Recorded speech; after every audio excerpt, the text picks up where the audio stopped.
Dawn broke over the Balkans with a silence that felt temporary, almost fragile.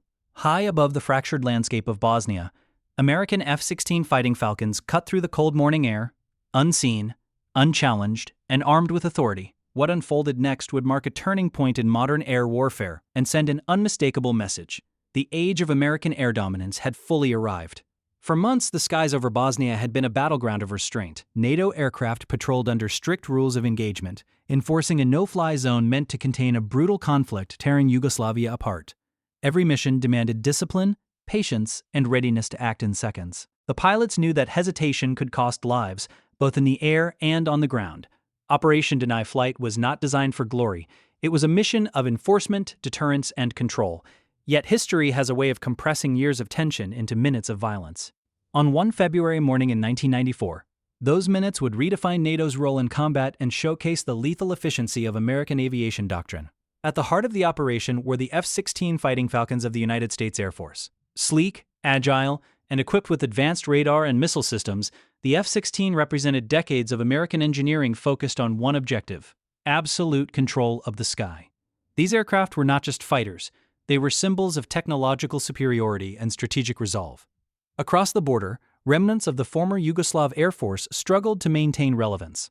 Their aircraft, aging and limited, were flown by pilots facing dwindling resources and mounting pressure. Among them was the J-21 Jostreb, a light attack jet designed in another era for another kind of war. Against modern NATO fighters, it was already obsolete.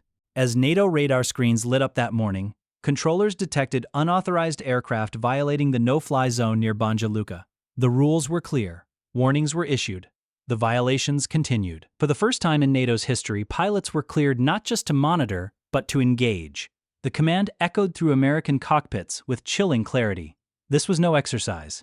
This was real combat. Years of training, discipline, and trust in American systems converged in a single decision.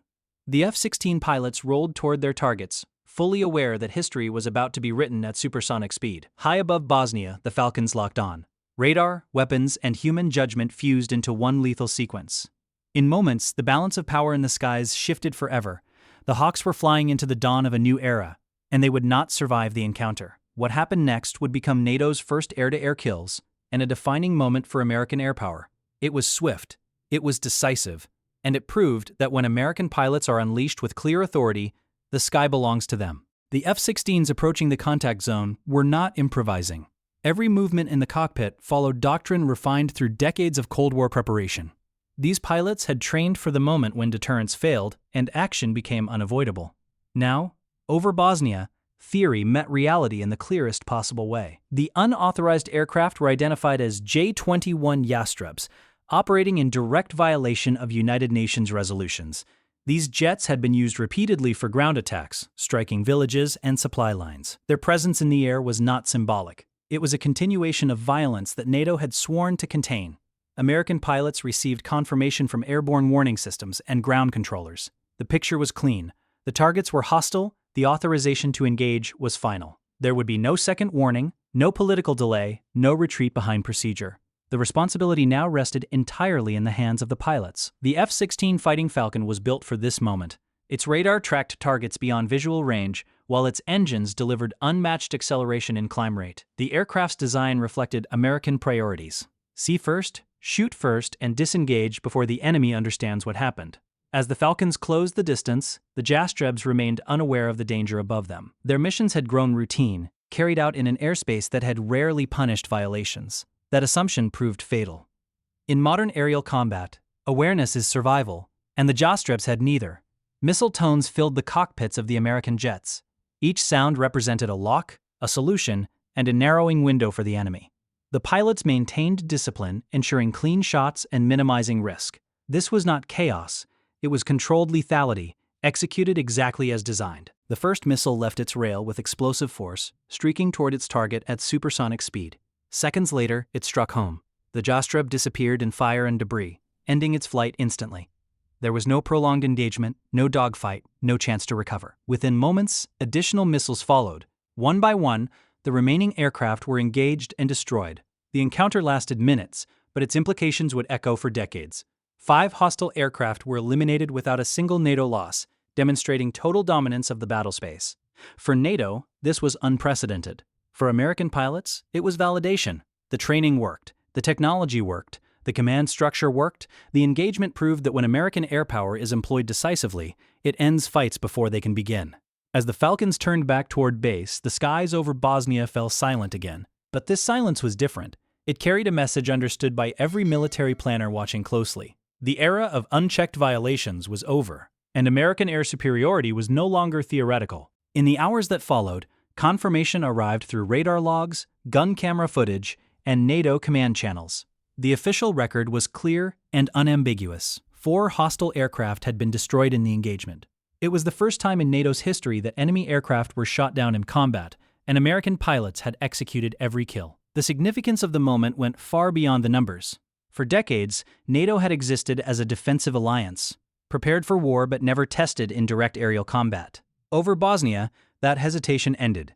The United States Air Force had crossed a historic threshold, proving the alliance could act decisively when its authority was challenged. At Aviano Air Base in Italy, the returning F-16s were met not with celebration, but with quiet professionalism. The pilots understood the weight of what had occurred. This was not about personal victory, it was about enforcing international law and protecting civilians from continued aerial attacks. The pilots involved represented the best of American military culture. Years of training had conditioned them to remain calm under pressure, to trust their instruments, and to follow lawful orders without hesitation. Their performance reflected a system designed to remove uncertainty from chaos. Operation Deny Flight now carried a new meaning. No longer was it merely a patrol mission. It had become an enforcement operation backed by proven force. From that day forward, any aircraft violating the no-fly zone would do so knowing the consequences were immediate and final. Across the region, the message was received instantly. Unauthorized flights dropped sharply. Ground commanders adjusted their strategies. The sky, once a contested space, was now firmly under NATO control. American air power had reshaped the operational environment in a single morning. Military analysts around the world took notice. The engagement demonstrated how modern air combat had evolved. Speed, information dominance, and coordination mattered more than numbers. The F-16 did not need to fight for control, it already owned it. For the United States, the encounter reinforced a doctrine refined since Vietnam and perfected during the Cold War. Air superiority was not optional, it was the foundation upon which all other military success depended. Bosnia had become the latest proof. Behind every missile fired stood decades of American investment in research, pilot training, and strategic planning. The results were undeniable. When the decision was made to act, the outcome was swift, clean, and overwhelmingly effective. The dawn over Bosnia had revealed a hard truth. In the modern battlefield, those who challenge American air dominance do not get second chances. The Falcons had spoken, and the sky listened. To understand why the encounter unfolded so decisively, it is essential to examine the aircraft at the center of the story. The F-16 Fighting Falcon was not simply a fighter jet. It was the embodiment of American lessons learned through decades of air combat, refined by engineers, pilots, and strategists who understood that dominance begins before the first shot is fired. Designed in the aftermath of Vietnam, the F-16 prioritized agility, visibility, and pilot control. Its fly-by-wire system allowed maneuvers impossible for older aircraft, while its cockpit gave pilots unmatched situational awareness. Every detail served one purpose: ensuring the pilot always had the advantage. Equally critical was the integration of radar, missiles, and command systems. The F-16 operated as part of a network, receiving data from AWACS aircraft and ground controllers. This meant American pilots saw the battlefield long before the enemy knew they were being watched. In contrast, the J-21 Justreb represented a different era of aviation. Developed as a light attack aircraft, it lacked modern radar, electronic countermeasures, and effective air-to-air weapons. It was never intended to face fourth-generation fighters in contested airspace.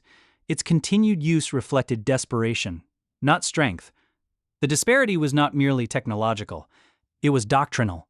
American pilots trained for air dominance as a fundamental mission. Yugoslav pilots, constrained by aging equipment and limited support, were placed in a role their aircraft could not survive. This gap defined the outcome before the engagement even began. When the F-16s received authorization to fire, the result was already determined by years of preparation. The missiles did not just strike aircraft, they struck assumptions about parity in the air. Operation Deny Flight became a case study in modern warfare. It demonstrated that enforcement backed by credible force is far more effective than warnings alone. The moment NATO proved it would act, the behavior of every actor in the region changed. For American pilots, this was not about humiliation of the enemy. It was about control. Control of airspace meant protection for civilians below and leverage at the negotiating table. Air superiority translated directly into strategic influence. The Falcons had not simply won an engagement, they had reshaped the conflict's geometry. Ground operations, supply movements, and morale were all affected by the knowledge that the sky was no longer available to hostile forces. This was the quiet power of American air dominance. Not spectacle, but certainty. Not chaos, but order enforced at supersonic speed. The impact of the shootdown rippled far beyond the Balkans. In military academies, briefing rooms, and intelligence centers, the engagement was dissected frame by frame. Analysts focused not on drama, but on efficiency. The lesson was unmistakable. Modern American air power did not seek prolonged fights. It ended them immediately. For the United States Air Force, deny flight validated years of post-Cold War adaptation. The conflict proved that American forces could transition seamlessly from deterrence to combat without confusion or hesitation. Rules of engagement were followed precisely, yet decisive action was delivered without delay. This balance between restraint and force defined American military professionalism. The pilots did not seek confrontation, but when confrontation came, they executed their mission flawlessly. This discipline reinforced NATO credibility at a moment when its authority was openly challenged. On the ground, civilians felt the difference almost immediately. Air attacks declined. The fear of sudden strikes from above diminished. While the war itself did not end that day, the character of the conflict changed. Airspace control removed a powerful tool from those willing to target the defenseless. The pilots returned to routine patrols, but the routine was no longer the same. Every flight now carried the weight of proven consequence. The presence of American fighters in the sky was no longer symbolic, it was absolute. For younger pilots entering the force, the Bosnia engagement became a benchmark. It illustrated what disciplined training, technological superiority, and clear command authority could achieve together. The sky was not won by chance. It was earned through preparation. International observers took note as well. Potential adversaries recognized that American aircraft operated with speed, coordination, and lethal precision. The engagement reinforced a reality long understood in Washington. Air superiority was the decisive edge of American power. The F-16 Fighting Falcon emerged not just as a capable aircraft, but as a strategic instrument. It could patrol, deter, and destroy, all within the same mission profile. This versatility ensured its relevance long after the Cold War had ended. Operation Deny Flight would continue for years, but its defining moment had already occurred. The dawn encounter over Bosnia set the tone. The sky belonged to those who could control it, and America had proven it would. What followed was not escalation, but stability enforced from above. The Falcons remained vigilant, silent guardians of a boundary no longer tested lightly. As the months passed, Operation Deny Flight settled into a new phase defined by credibility rather than constant action. The memory of that February morning lingered in every unauthorized radar contact that never materialized. Deterrence, once uncertain, now carried the weight of proven resolve backed by American firepower. The pilots who flew those missions understood they had become part of something larger than a single engagement. Their actions had reshaped NATO's identity. The alliance was no longer viewed as hesitant or purely reactive. It had demonstrated unity, capability, and the will to act when challenged. Within the United States Air Force, the shootdowns reinforced confidence in both leadership and doctrine. Command decisions had been clear. Communication had been flawless. The pilots trusted their orders, and the system rewarded that trust with success. This trust was the product of American military culture. From training ranges in the desert to classrooms filled with tactical theory, every detail prepared pilots for moments when judgment and speed would decide history. Bosnia was the proof that the system worked under real conditions. The F-16 Fighting Falcon continued to patrol hostile skies across the globe in the years that followed. From the Middle East to Eastern Europe, its presence signaled American commitment and capability. The lessons of Deny Flight traveled with every squadron. For adversaries, the message was sobering. Challenging American-controlled airspace was no longer a gamble. It was a certainty of defeat. The encounter demonstrated that American air dominance was not limited to large-scale wars. Years later, military historians would look back on that morning over Bosnia as more than an isolated engagement. It became a reference point, a moment when theory transformed into undeniable proof. The shootdowns during Operation Deny Flight demonstrated that American air power was not merely advanced, but decisively integrated into strategy and policy.